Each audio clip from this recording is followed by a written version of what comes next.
In the school system, there are many things that go beyond, for instance, police work. We actually look for tangible violence, things we can see. You have to be concerned about things you can't see. The insidiousness, as I said, of students being too afraid to go to school, right?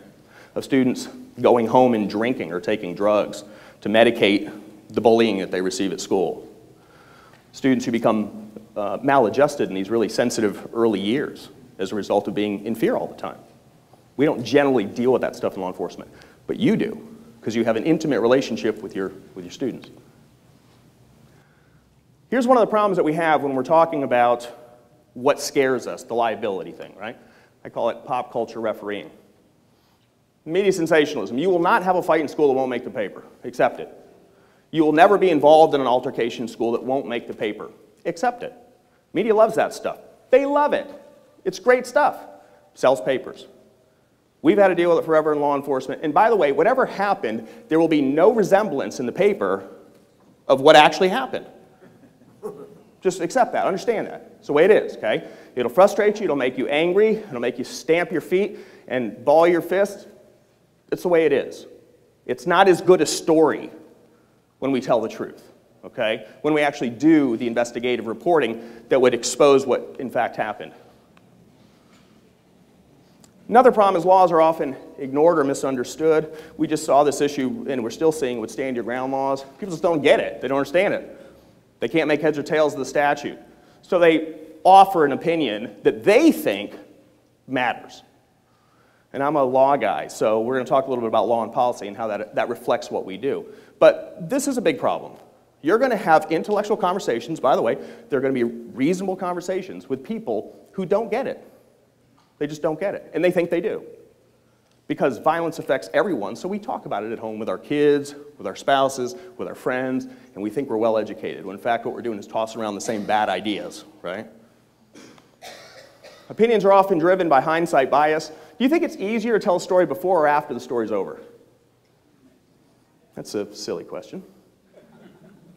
Most people who weigh in on what you do are looking at the story after it's over. You're not going to have that luxury if you're involved in the use of force, okay? You're having a healthy respect for the I don't know what's going to happen. And so they see it very differently, and we call this in psychology hindsight bias. And moral opinions substitute for ethical rules. Okay, so let's operationalize those two things. Morals, and I got no problem with morals, it's just that we all have different sets of morals. Do you agree with that? I mean, I can give a whole lecture on that.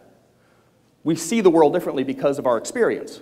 What our religion is, what our race is, what our gender is, where we grew up, all those kind of things affect our morality, right? And that's okay. We raise our kids to be kind of like us, right? But they don't always agree with the kid next door because their morals are different. Ethics are different. Ethics are rules for the group. So when you became a school teacher or a school administrator, there were certain rules you had to comply with. And you might not even agree with them.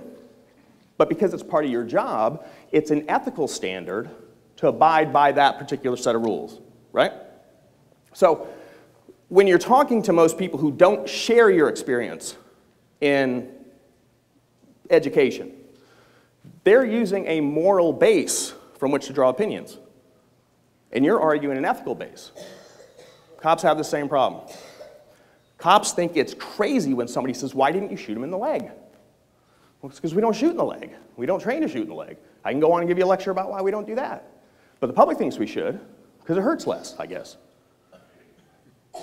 So we get caught in that sort of vortex between moral understanding or moral argument and ethical understanding and ethical argument.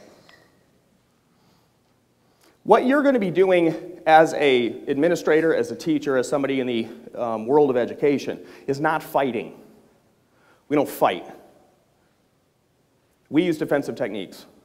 We're always defending, right? So here's some basic rules that you just need to get familiar with as you pursue the career that you're in where we know trouble can happen.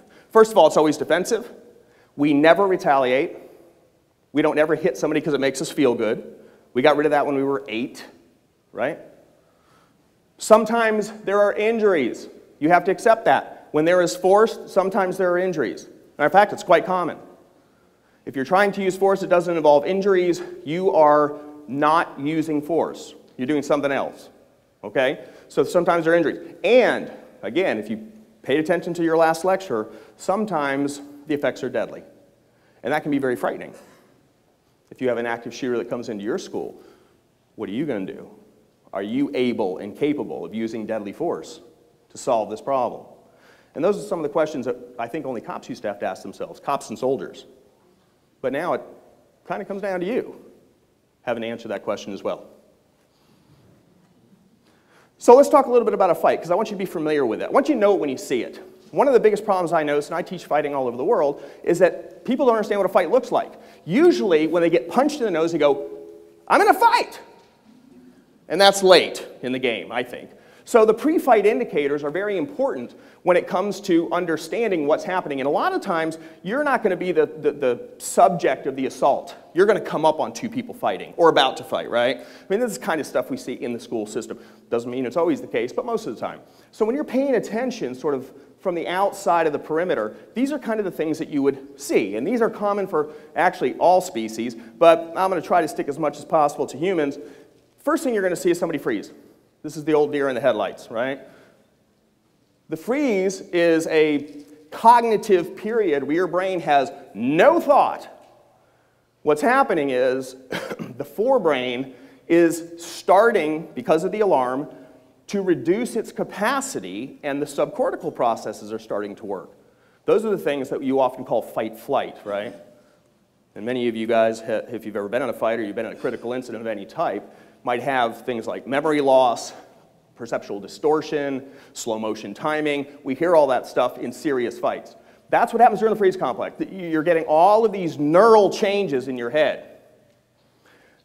Generally what happens after you freeze, if you don't run away, which is the normal thing to do, if you don't turn and run away, and by the way, in your capacity, many of you can't, right? I mean, you have a moral and ethical obligation to not run away under most circumstances. Then you're going to have to do something else, because the threat's still there. And what we generally see happen is that you go into what we call posturing. I'm going to talk a little bit more about posturing later on. But posturing is a pre-fight attempt to avoid the fight.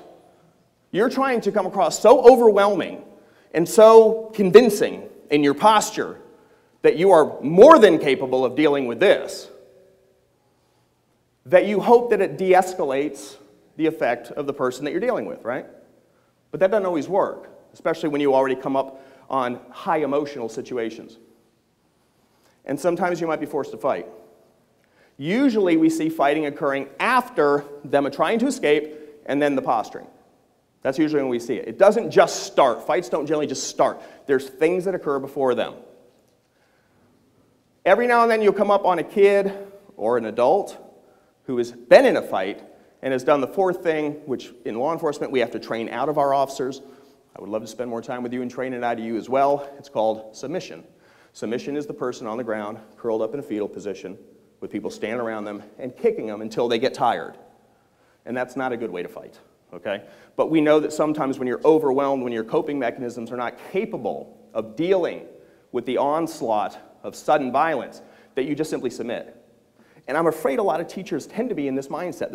These are the people, or the officers who said, if I have to carry a gun, I won't. They're not willing to use force.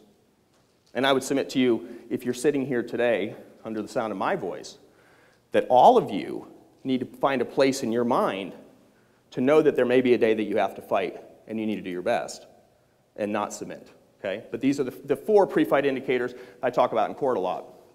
Now, a good friend of mine has termed this the monkey dance. I think it's a great expression. All primates do it. That's where he gets it. Perhaps in your school you've seen this up to times. I don't know how many times you've run across somebody who's doing the monkey dance. It's very ritualized behavior. It's pulling the jacket off, pulling the shirt off, right? How many times have you come across a guy that's half naked and you're like, what the hell were they just doing? That's a pre-fight indicator, right?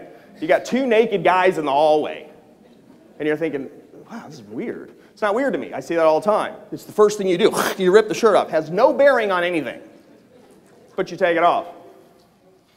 You posture. Your mama. No, your mama, right? And they're doing that. And you're wondering who this mama they're talking about. And they're just looking at each other, right? Hold me back, they're telling their friends. Sometimes they say, please, because it ain't working, right? So hold me back. We blade the body. We blade the body. We tend to step back in law enforcement. We teach it because that's where a gun is, right? We pull it out of the fight, if you will. But people will tend to do this normally. I suspect it has more to, and they're not aware they're doing it, more to do with shall I stay or shall I go? I think that's what it has a lot to do with. That's still sort of that fight-flight thing, right? Am I in or am I out? When they go to combat, by the way, they will square. You don't get a deer coming through your window sideways. They always come head first. When they go like that, they turn and look at you because that's a normal instinctual thing. But during the fight, they will tend to blade. This is a pre-fight avoidance. Trembling, shaking, serious shaking. What's happening here is, again, this all has to go back, this goes back to your neural system. You're getting a sympathetic nervous response. You're starting to deteriorate based on fear in terms of your fine motor skills. Your complex motor skills are going away. You're turning into a gross motor skill animal. You're a big, hairless, clawless, fangless ape. And that's what we generally see. Blah, they grab each other, right? And then you see that in the hallway as well. Even skilled people do that because they lose control of fine motor skills. Bumping, it's that arms back thing. This is all part of posturing. Bumping is, I am heavier and bigger than you. It's not a good tactic for smaller people. But you will see people bumping when they feel as if this effect gives the person a little taste of what they're in for if they keep on. Okay? Very common. Shoving, same thing. This is a lot of times what we call creating distance in my business. It's an intentional push off of the arms. It's not intending to fight. If it was fighting, it wouldn't be shoving, it'd be grabbing, right? So this is an indicator that you have a little time to work with. Serious and specific swearing. I have a book that's called Why We Swear. It's an interesting book. It's actually quite amusing, written by a PhD. Swearing is very emotional. It's emotional talk. When you hear swearing, and it's very hard for me to stand in front of you and not swear because I get passionate about this stuff, and all kind of stuff comes out of my mouth. But when you get passionate about something, especially if you're about to be in a fight, you'll hear a lot of swearing. Sometimes it's even directed at you. What you're hearing is emotion. You're actually hearing emotion come out because swear words by themselves have no actual meaning. They're intending to create greater emotion within the immediate environment. Apes, generally, you'll hear a lot of cackling. They get louder and cackle. But they may understand each other, but we certainly don't. And target glancing tends to mean if you're going to run, you'll look to where you're going to run first. If you're a SRO and you're standing there and the student looks down at your gun, probably means they're going to attack your gun. Probably means that's what's coming next. So pay attention to those kind of things, target glancing. 3 things happen during threat display in general. First thing is you try to appear larger. Pull your arms back, you push your chest out. Everybody does it. Try to look bigger than you are. You become louder. Have you ever noticed that? When somebody's mad at you, they raise their voice. You're like, calm down. Just relax. They become louder, right? And then they usually will turn colors. Now, all animals do this, right? They all become larger. You've probably seen, the pre-fighting sequences of lizards that put that big thing out, right, and they're red, whatever that is, that weird thing under their chin. Or you'll see peacocks. The plumage will come up. Most birds, plumage will come up. They'll turn red, right? They look like this guy. So this is a common angry person. And I know he's angry and he's about to fight because he's demonstrating these threat sequences. He's bigger than life. Look where his shoulders are. They're pulled up here, right? Look how red he is. And from the posture of his mouth, he's probably not whispering. He's probably shouting. Common display. That's another example. Let's talk about authority as I race through my presentation. How come you can do what you can do? What provides you the authority? And this is so important because our job is not to avoid lawsuits. Our job is to win them. So we have to know what it is, the game, if you will, that we have to play to be successful at winning. What provides you the authority if you were to have to use force? What would give you the authority to do that? How would you know you're on good ground, stable, solid ground? How could you go home when it was done and not tremble at the thought of what might happen tomorrow? How could you do it?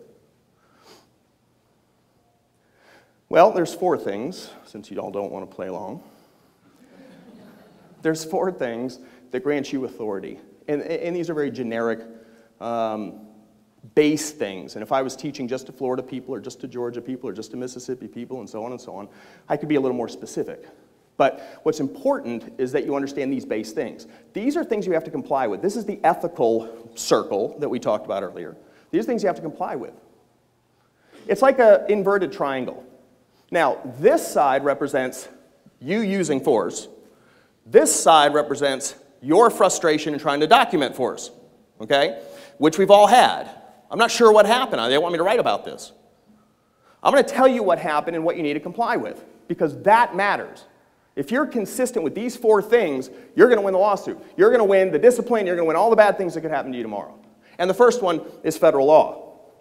You might not know this, but law enforcement was responsible for narrowing this down so that we can actually understand it. We were the first ones sued all the time. We were the ones that everyone liked to step on. We were the ones that took the initial beating in the 1960s during the civil rights era. And I got a whole big lecture on this if you want to hear it one day. We were the ones that helped the Supreme Court get in there and say, well, this is what we'll allow, okay? We helped shape federal law, and we're proud of it. Really 2 things under federal law, if we can keep it constitutional, that you're trying to avoid. One is cruel and unusual punishment. That's the 8th Amendment, okay, for some of you scholars. And the second one is that you have to be reasonable, and I'm going to talk all about that. That's where this is heading. This term reasonable is a little bit difficult to understand for many people, still hard for me to describe. It's more of a model than it is a definition. But if you are reasonable and you're not cruel and unusual in your administration of justice or force, you're going to be okay. You are. Probably. There's some other tailored things in here, like state law. Well, don't forget about the red one. I can't go back with this thing. State law helps define more specifically. If I said to you, don't be cruel and unusual and stay reasonable, you'd feel great. You'd be like, oh, that's all I have to do? So what happens is your state says, well, that's a little bit hard for us to decide that you did the right thing or not. So state law arises. I think in Florida it's 232. It's more specific, right? Other states have different statute numbers that more specifically tells you this is what we expect of you. Most statute reflects what I told you about federal policy. It's got to be reasonable. Can't be cruel and unusual. Most state law. So it's not a big help. It doesn't tell you exactly what to do when Timmy says, screw you. That's not in statute. You won't find it. Don't look for it. But it will say there are things that you can't do that are broadly weighed in on by the legislature. So make sure you know your statute when you leave here. I don't have time to give you it, but make sure that you figure out what it is and you apply it. The next thing, of course, is policy. Policy comes from your school district, comes from your school, your principal, from your superintendent. Those are the policy-making folks within your area. They're the ones that are really specific about what can and can't be done. And this is where the tail I see start wagging the dog. Because they're afraid of getting sued, they tell you, don't ever touch, don't ever do this, don't ever do that. It's nuts, it's crazy. But we see policy that is distorted because of the fear of vicarious liability. It gets distorted because it is so specific. It's always easier to say no, isn't it? Have you noticed, how many people here are parents? I mean, a kid says something, he goes on for 10 minutes, you're not even getting it all, you just go, no. It's easier, it's just easier. You don't have to sit and think about it and brain it out and, oh, I wonder if somebody's going to get hurt or if this is going to cost me money. No. Many times that's how administrations work. It's easier to do that. So your policy, turns out, is a lot of what? No's. And that can be dangerous. Now all of a sudden we're not safe anymore because there are sometimes you have to say yes to force. Sometimes you have to say yes to I'm going to use force. Sometimes you have to say yes, I'm going to kill. Sometimes you have to say that. And you have to do that. So I caution you to take a look at your policy. Perhaps some of you who are policy makers keep this in mind. Some of you that help form and shape policy will look at existing policy to see if there are holes there, right? As much as possible, policy should be discretionary. It shouldn't say shall, must, will. It should be discretionary. Ought to is a better way to say it, right? And then finally, probably the most important thing is training. And I don't know how much training you do. This is kind of new in the area of education for use of force, but it's really important. If I tell you that you're going to be using a control hold, but you don't know any control holds, you kind of got a problem. So at what level, who pays for this? There's a lot of good questions about it. I don't know. But training becomes very important. Without training, you don't even understand policy or statute or federal law. So training has to be good and it has to be effective, and thank you for coming today because that's exactly what you're doing. When is it appropriate? Different for teachers than it is for law enforcement officers. You have a different environment. You operate under different facts and circumstances. Cops very rarely use force when it's harmful to learning. You would do it by statute. You're allowed to by policy. You're allowed to use force when the conditions that you're in are harmful to learning. You can use force when the conditions are harmful to the student's mental health.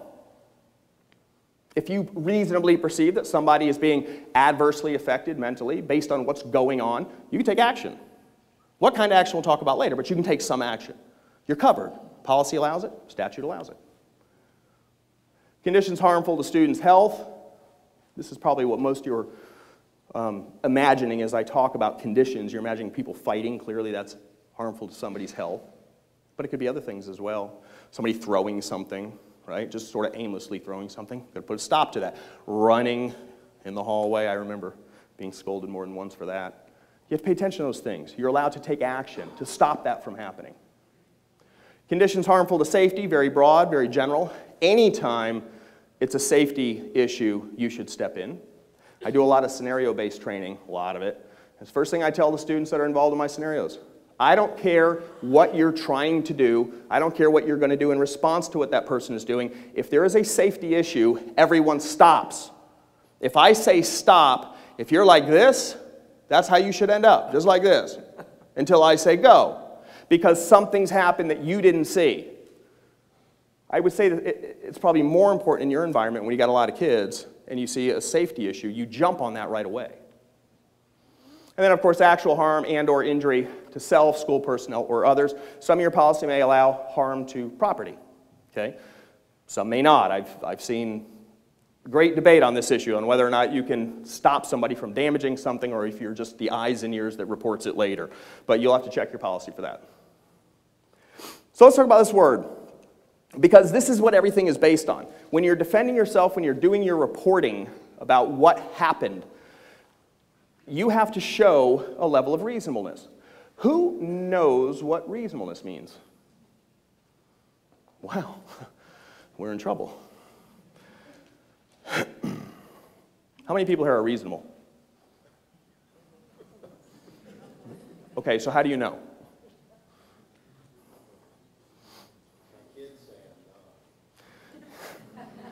This is always the problem. I've trained cops that have been cops for over 25 years, and they don't know what this means. And everything they do hinges on this concept.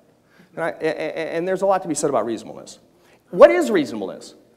Is it, I don't know, whether you make your kids come home at 10 o'clock at night, they have a curfew, whether or not you don't let them drive till they're 17? Are those reasonable things? Perhaps. But it gets a little weird when your neighbor lets them drive at 16 and allows them to stay out till 11, and that's reasonable too, right? So who's the guide of reasonableness? Well, back to what I originally said. Reasonableness is an ethical thing in our area, not a moral thing. If you look at reasonableness from your own perspective, well, this is what I would do, and that's how people weigh in on things. You could be in trouble because the rest of us might not agree. But if you look at things from the perspective of this is how it needs to be done based on federal, state, policy, and training requirements, we all have to agree. I do a lot of civil court testimony. You know what they call that in civil court? Jury instructions. That's what they call it. They say, ladies and gentlemen of the jury, I don't care if you think that this person did the right or wrong thing. That's irrelevant in court. What I care is that when we give you the policies and the statute, that you tell us whether or not they abided within those parameters. That's what they say. That's why some weird jury decisions come back, and you're like, how could they do that? It's because they have jury instructions. They're limited to the decision. Of course he did it. That's what self-defense is. You know, I spend so much time dealing with people who, I interview a lot of killers, people who have killed in self-defense. I believe they've used self-defense. They're in prison for it. Sometimes it's just easier for law enforcement to throw them in jail and let the court sort it out, forgetting that they sit there for 3 years before they get trial, right? We've got to start teaching people how to defend themselves to say, yeah, I did it. Now why don't you ask me why I did it? And that's where we're heading with our documentation, because that's a standard that you'll be under. This is the best thing I can come up with. It's not great. The term objectively reasonable is the true and most accurate legal standard when both teaching use of force and when you're evaluating past use of force. So this is interesting because reasonableness has to be understood by everyone within your profession. If you learn the standards of reasonableness, but your boss doesn't know them, we got a problem, right? Because they don't have any jury instructions. They're making decisions based on what? Well, I wouldn't have done that. How many of you have ever suffered that in life? Happens a lot, right? I wouldn't have done that. Well, that's not the question. The question is, were you allowed to do that? That's the question. And by the way, it may not be a good decision. I submit to you, if you end up having to kill somebody, that's a bad thing. I don't want to argue that that's a good thing, but I will tell you this. It might be a very necessary thing. It might be a very reasonable thing under the given circumstances. And you have to accept that. And we do a lot of debriefing of people who kill using what I call moralistic violence, soldiers and cops. Because a lot of them end up with PTSD and stuff like that. They have a hard time with it because they just don't have it right in their head. We got to get it right in their head. I got to get it right in your head. You have to come to an understanding that reasonableness is sticking within the parameters and rules of your profession, not what mommy taught me. Okay? They're different. Here's the definition you'll see in court. I hate when you define a word using the word, but you're in accordance with reason. What does that mean? There's a thought process, right? Reasoning is done with the prefrontal cortex. It's done with this thing, this part of your brain that most animals don't share, and if they do, it's a lot smaller. The ability to put together facts, circumstances, ideas, create arguments, balance, use proportionality, stuff like that. If you are able to do that, you're reasoning. In other words, you have to describe what you did. You can't just go, done, like you just roped a calf and go home. You got to tell somebody what you did, and more importantly, why you did it. That's the first part. Second part, not extreme or excessive, that's your Eighth Amendment thing. Whenever the fight is over, the fight is over. Do you think you'll be angry if somebody attacks you? I do too. But the hard part is not letting that anger manifest itself in that next kick, right? That's the hard part. You're a professional. That's the difference. Now you'll see kids, after the guy has said, uncle, still getting beaten because they don't have a professional standard like you do. They're operating what? Morally. Daddy told me if you fight me, I'm supposed to beat you down, right? I'm telling you, and your district is going to tell you, when the fight is over, it's over. And you have to be able to get that much control of your emotional self, or you are going to end up in trouble. You can hit somebody 100 times. And if they say uncle on the 100th time and you hit them 101 times, that's called excessive force. The first 100 were okay. It's the 101st that was not okay, and you lose. You can't win the lawsuit then, right? You probably have cameras everywhere. They are counting them. All right? So we know what reasonableness kind of. What makes it objective?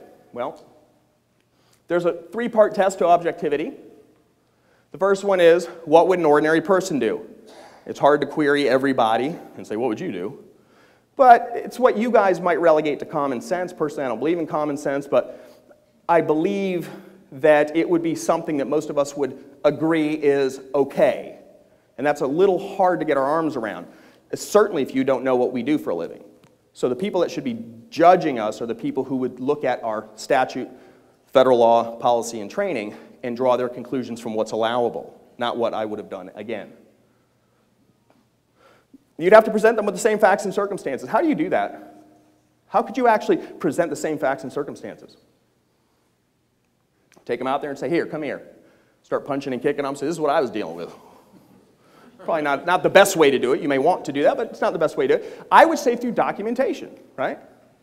And then the third thing, knowing what the person knew at the time. So if you have somebody that didn't come to a training class, they couldn't be expected to know the same things you know, right? So that basically all things being equal. This is all, it used to be called the reasonable man test, now we call it the reasonable person test. It basically means what others who are in the same capacity, seeing the same set of facts and circumstances would have done also. That's the reasonable standard. James Bond is not an objective, reasonable standard, okay? He may be your hero. He overacts sometimes. Let's talk about how we know what's right. This is a little framework that we've used in law enforcement. I thought about being creative and coming up with one especially for you so you could call it your own. But I figured the problem with that is that the first time we took it to court, they'd say, has this ever been used before? And you'd say, no, Roy just taught it to me. So what I want to share with you is something that we've been using in law enforcement. I changed the words a little bit, but it's the concept of a force continuum, and it has really two major parts to it. One part is what's called proportionality, means one thing is proportional to the other thing. And the other part is escalation and de-escalation, because that's how fights work. Fights go from not so bad to really bad, and then really bad to not so bad. And you have to be able to recognize during the course of that fight precisely where you are and be able to take action with respect to that. We generally look at it in this particular matrix. I have 6 levels of what I'll call threat, and I have 6 levels of what I will call response. In law enforcement, we call it resistance, but you're not making arrests, you're using force to defend yourself and others. So the first level is what we call presence. Why would presence be a threat? I mean, presence is you're just there, right? You're not necessarily doing anything. Why would it be a threat? I'll tell you. Because sometimes, all the time you make decisions based on what that person appears to be, right? If they seem angry, you're going to approach them differently than if they aren't angry. If they're twice your size, you might not approach them at all. If they've got a gun, you might find cover. And by the way, they might just have a gun. They might not be pointing at anybody. I'm not saying it's okay, but the facts and the circumstances are you observe certain things that dictate what you do next. On the contrary, you also have presence. I'm pretty sure when you show up in the school, the kids change their behavior to some degree, okay? Whatever they're doing wrong, probably they stop doing wrong when you're there. And then when you leave, they start again. So your presence affects them as well. It is a level of response, right? Sometimes you just show up and do this. And you look and they scatter. They go into the class and it's done. And that's okay. That's a perfectly legitimate use of force. We learn that in law enforcement. That's why we take cars home. I know you're upset about that. But we take cars home because here's what we found out. There's no crime at the police station. So when we allowed cops to drive cars home, guess what happened? We lowered the crime rate wherever the cars are. People respond to presence very, very well, okay? Next thing, verbal. Verbal threats. I'm going to do this to you. I'm going to do that to him. You're this, you're that, all that kind of stuff. What can you do against somebody who's giving you verbal resistance? Can you hit them over the head? Well, you could, but it wouldn't be proportional. What you can do is you can holler back at them. Sit down, shut up, right? And that's what most of you do. You're being loud. Sit down. Leave. Go over there. Get out of my class. Those are the kind of things that we should expect from our staff, to respond to problems based on this level of proportionality. Sometimes people get passive, right? So you say to them, leave the classroom, and they don't. They just sit there looking at you. They're not a threat to you in an obvious way, but they're not doing what you say. What can you do? Well, in my world, we would actually teach you physical control. You can go over there, you can assist them. Certainly your SROs can get called in the classroom. They would assist them. We're not hitting them. We're not injuring them. We're helping them comply. That's what we're doing. And we're doing it with little to no chance of injury. It's a very low-level force. We have different ways of, we have our ways of teaching people to do things that they need to do because it's the rule, right? But it should remain low level. Your tendency might be to get angry, to walk up and to give them a good kick. I get it. You just can't do it. Active resistance now, or active threat, I'm sorry, is when somebody is in fact attacking you, right? Somebody is actually doing something that causes you to believe, wow, I'm in danger. This might be somebody who's charging at you, throwing fists at you, throwing kicks at you, picking up something and looking like they're going to throw it at you. That's active resistance. It is a danger to you. It's different than passive, where they're just sitting there. Your response? Protective measures. And I got a bunch of those too. We can teach you how to punch, we can teach you how to kick back, we can teach you how to block, we can teach you how to duck and jive and all that kind of stuff. That's really what I enjoy doing, getting you on the mats and showing you how we avoid getting injured when somebody's attacking us, okay? I don't know what you're doing in your school, if there is any provision of that. There doesn't have to be. Most of you have a good sense, it's built in, it's hardwired in your neural circuitry to be able to defend yourself using arms and legs and things like that. You don't have to be Bruce Lee to be a teacher. Good Lord, I hope that never happens. So, but you can hit if it's an active threat, you certainly can. And I don't care what your policy says. State law says, in every state that I know of, you don't have to get your ass kicked to do your job. Okay? That's what it says. There's no requirement for getting your ass kicked as a teacher in any of the 50 states. Just know that, okay? The next thing, aggressive. Aggressive is greater than just the push, the shove, that kind of thing. This is somebody who perhaps you're on the ground and they're beating on you. It's a high level of attack. You find yourself in great danger. great danger, okay? Your response, what we call temporary incapacitation, you can start going for areas like the head, the neck, right? Certain areas, the solar plexus, that cause dysfunction, that cause the body to actually stop working. So we teach tactics and techniques that are temporary incapacitation in their orientation. This is the most dangerous. We call it an aggravated threat. Aggravated threats are based on the idea usually that the person has a weapon. If somebody takes a broomstick, holds it up, coming at you, that's an aggravated threat. We shoot people for that stuff. We say you shouldn't have brought a broom to a gunfight. That's what we say. You don't have guns, I get it, but you are in equal danger, I promise you. You can use deadly force.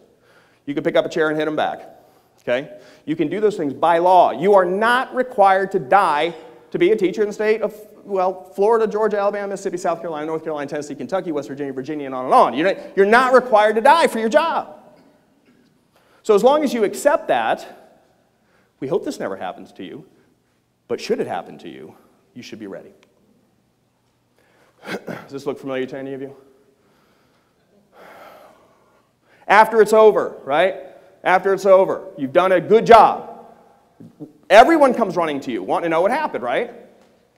They're shouting at you, what happened? What happened? Well, the smart thing to do is collect your thoughts before you start talking.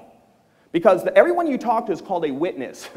We refer to them as witnesses, okay? Even if they had nothing to do with it, the moment they speak to you, they are now part of that investigation. And you're going to feel like they're hollering at you, especially your bosses, right? With a big old megaphone in your ear. And you need to calm yourself, relax, collect your thoughts, and document. That look familiar to you at all? There's a lot of miscommunication when you're documenting. What people perceive to have happened versus what actually happened can cause huge problems. And as I understand it, we've had problems in our area with people who have done perfectly well but ended up getting in trouble because they didn't write it right. They didn't document it right. They didn't know what to say. They spoke out of their emotion, not out of reason, right? So there was a tremendous amount of miscommunication. Well, that can be costly in your business. They're giving you your one chance to say what happened, to put you on the stage and to let you tell us what happened. This is not what you want happening. Here's what I advise. Get a cup of coffee, sit down, and close your eyes and picture what you saw. Picture in your mind what happened. You want to be able to create a snapshot so others can review it later, that it looks just as clear to them as it did to you, so you have to write it really well. You can't say something like, saw student, had fight, period. That's not sufficient. That's not a picture. You have to be able to analyze what it was you saw and write the details of that down so that we can see it too. And we can be reasonable with you when we're making our decisions, whether it be administratively or in court, or the nice police officers there saying, this could be a battery, right? You have to be able to know what to say. What's the severity of the offense? What were you responding to? What happened? Why were you even there? What did you perceive? That matters. Write it in your report. Were you bigger than them? Smaller than them? Were there more of them? Were there more of you? Do you think that matters? Do you think people have more sympathy for a very small teacher fighting a very large student than they will the other way around? Of course they will. Of course they will. Can you use different levels of force? Would a very small student against a very small teacher against a very large student be able to use a greater amount of force than a very large teacher against a very small student? Yes, because it's reasonable, right? Makes sense. Makes sense to people. Patterns of behavior. This is why did I think a fight was about to start? What was happening when I observed the fight? What made me think whatever I thought? Because it turns out you could be wrong. That's the other interesting thing about our business. We can write it all out and we're wrong. They were just playing. Right? That happens. But that doesn't matter, as I'll share with you in just a few minutes. Potential danger, physical and other. Potential danger to you, to other students. Why did you have to stop this now? Or did you have to stop it at all? Why couldn't you run and get somebody else? Why couldn't you call for the SRO? Was this out in the middle of a field somewhere? Or was it right in the middle of a very busy hallway? That would matter. What's the potential danger to others, to you, to staff, to the students, the ones engaged? Tell us. What's your availability of assistance? When you wander into a fight where you're outnumbered, there's a word for that, it's foolish, okay? It's foolish to wander into a fight when you're outnumbered. It's better to let them beat the hell out of each other than for you to get beaten up, and they get beaten up too. Right? Does that make sense? So you want to and analyze that. And by the way, if you don't take action, should you write why you didn't take action? Of course. Because there were 6 of them fighting. And they were all bigger than me. And I wasn't going in there. And I get it. And by the way, in law enforcement, we do the same thing. We do the same thing.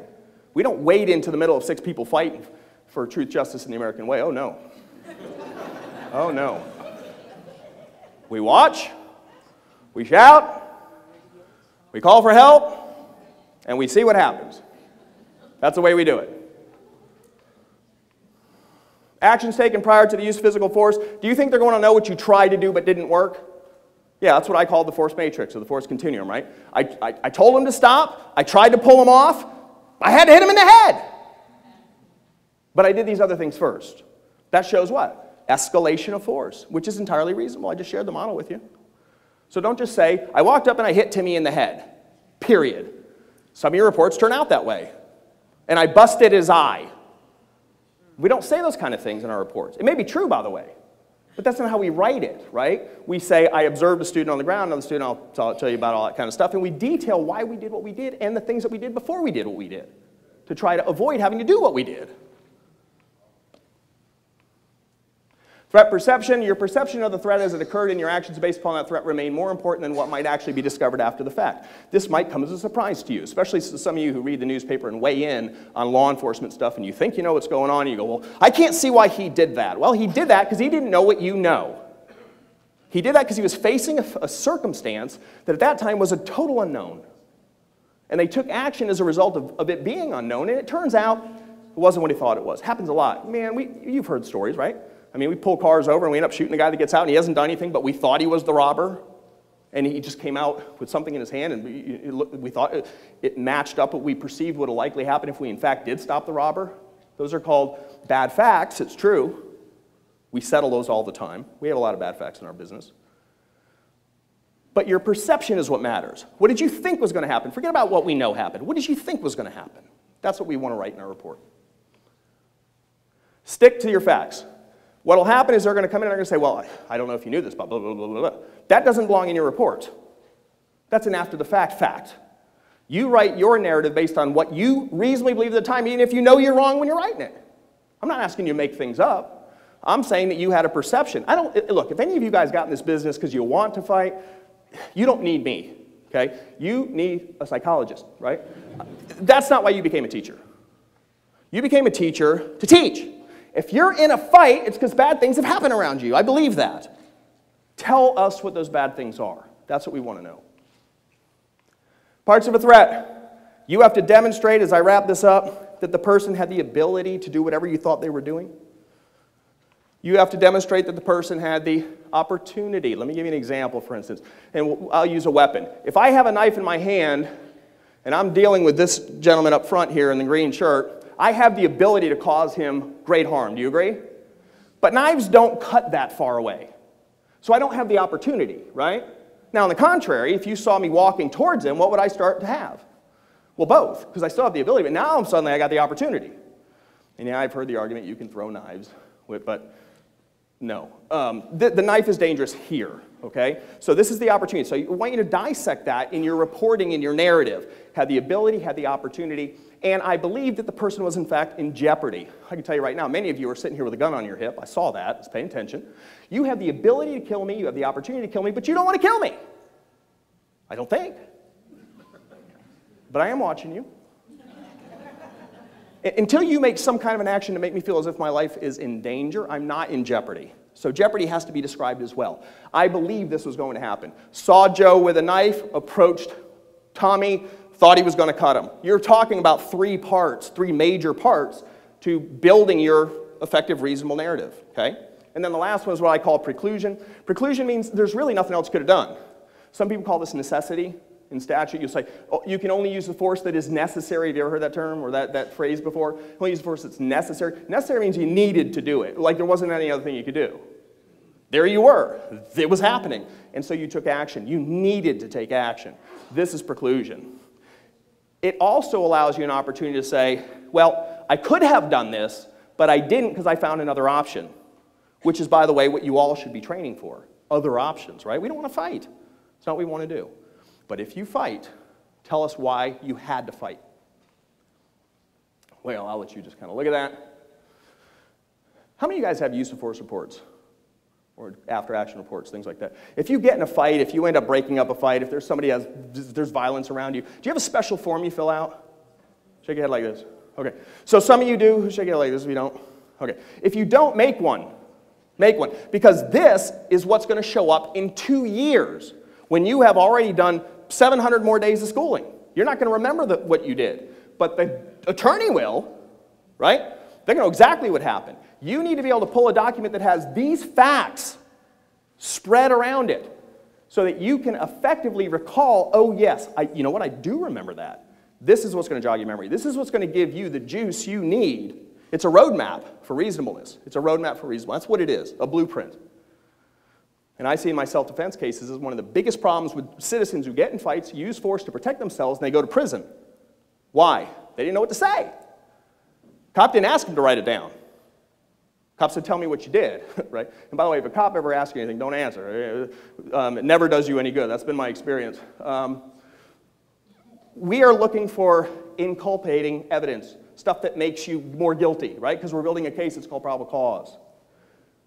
So you have to put all the facts down yourself. You have to be your own investigator. That's why the forum's so important. Know what questions you need to answer before you get in the fight. Don't sit back under stress and duress and the guy with the megaphone in your ear saying what happened, trying to figure out what you need to say. That's just a bad idea. As much as possible, your use of force report, if they're not like this, they should be. If you don't have one, you should build it like this. Leave out the narrative as much as possible. The problem is because you're not trained in discussing use of force. You don't know exactly the right words to say. You don't exactly know what not to say. The courts know. It's called case law. There's been plenty of things. You know, when you say something like, I bludgeoned the student with my fist. I mean, it's a bad thing to say. It could be true. But that's not how we say it. We say, I struck the student, right? We don't want to talk about the degree of injury in the narrative. Good Lord. So what we're going to do is we're going to get rid of some of the language by creating this kind of a text box. You see that's pretty descriptive. And each section, this is just one really sort of myopic part of a use of force report, not a complete use of force report. This is how they mostly should look. You do want a narrative section because you do want the teacher to put in certain facts and circumstances that they will be able to recall in 2 years or 5 years sometimes. But keep it kind of short, right? Whoop. I got to go back.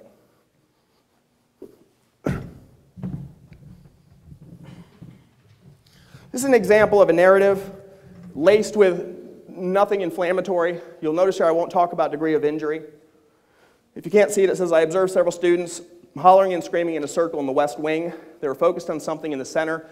As I approached, I saw 2 students fighting in the middle of the circle. Mark Johnson was on the ground, and William Jefferson was over him, repeatedly striking Johnson in the head with his fist multiple times. I managed to push through the crowd, grab Jefferson under both arms. As I did, Jefferson turned towards me and drew back his fist as if to strike me. Fearing for my safety, I spun around and pushed Jefferson into the wall to immobilize him and prevent further attack upon me or any other. Jefferson immediately relented to my control and became passive without further incident. I suffered no injuries. Johnson suffered several contusions and lacerations to his face, and he was provided medical treatment by EMS. Jefferson did not appear to be injured. Who caused the contusions? One of the students, right?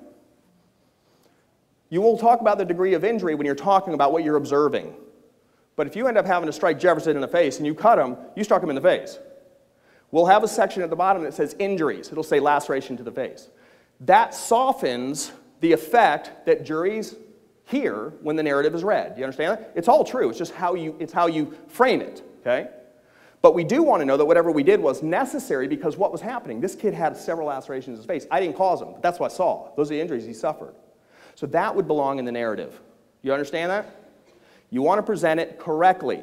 If you start putting in there things that are inflammatory, they're going to come back and get you. This is a very simple narrative. Doesn't take 3, 4, 5 pages to write. And by the way, when you're emotional, you may want to write 3, 4, 5 pages.